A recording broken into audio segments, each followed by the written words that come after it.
तुम्हाला कितीतरी दिवसांपासून सांगायचं होतं. हाकामारी ना आपल्या वाड्यात पुरुषाच्या वेशात येते.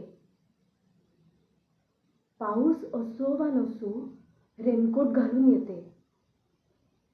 लांब हातांचा आणि पायघोळ रेनकोट, हातात मोजे आणि पायात गंबूट.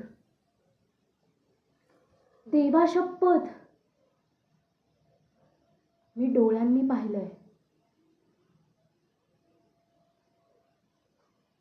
मला सुरुवातीला वाटलं की कोणीतरी घराचं दार वाजवलं.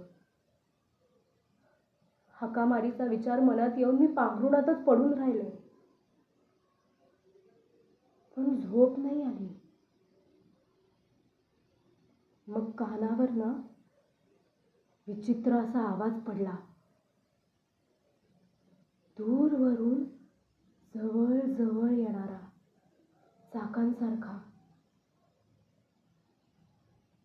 पण नेमका चाकांचा असंही म्हणता येणार नाही, कारण तो सायकल किंवा स्कूटीच्या चाकांसारखा नव्हता. स्कूटी असती तर ती चालू असण्याचा आवाज कानावर पडलाच असता ना. तो चाकांचाच आवाज होता, पण थोडा वेगळा.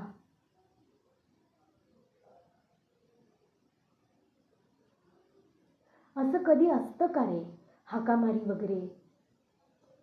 म्हणजे मन रिजवायला ही गोष्ट ठीक आहे, पण हाकामारी थोडी ना खरी असते.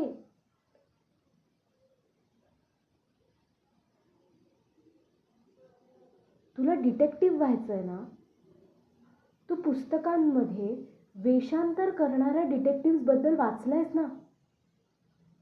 तसंच घडतंय आपल्या वाड्यात.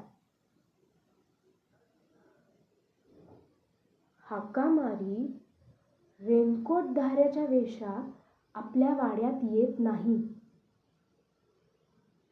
कोणी रेनकोटधारी आपल्या वाड्यात हाकामारीच्या वेशात येतो.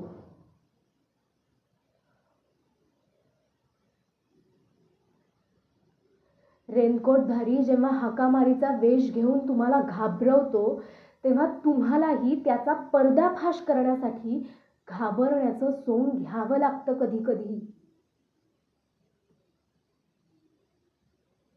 खूप दिवसांपासून हे आवाज माझ्या कानावर पडायला लागले, तेव्हा मी एके रात्री हे आवाज कसले आहेत याचा शोध घ्यायचं ठरवलं.